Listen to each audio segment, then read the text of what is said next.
స్టార్మా నుండి తాజాగా ఓ ప్రోమో విడుదలయ్యింది. ఆ ప్రోమోని కానీ మనం ఒక్కసారి చూసినట్లయితే బిగ్ బాస్ హౌస్‌లో చాలా రసవత్తరంగా సాగుతూ ఉన్నట్టు కనిపిస్తూ ఉంది.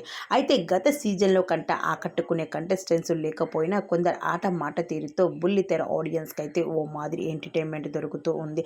అయితే బిగ్ బాస్ హోస్ట్ నాగార్జున గారు బిగ్ బాస్ స్టేజ్ మీదకి అయితే చాలా సీరియస్‌గా రావడం అయితే కనిపిస్తూ ఉంది.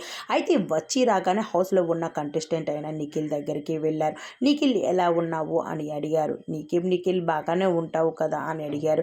పక్క వాళ్ళను ఏడిపించుతున్నావు అంటూ చెప్పుకొచ్చారు. ఎవరిని సార్ అంటే యశ్వినిని. అది యశ్వినితో నేను మాట్లాడుకోపోవడానికి గల కారణం నిన్న కాక మొన్నే కదా సార్ నామినేషన్లోని నన్ను సోనియా ఎలా నామినేషన్ చేసిందో నేను యశ్వినితో మాట్లాడుతున్నానని యశ్వినితో ఉంటున్నానని అందుకే నన్ను సోనియా నామినేషన్ చేస్తుందని కూడా చెప్పుకొచ్చింది.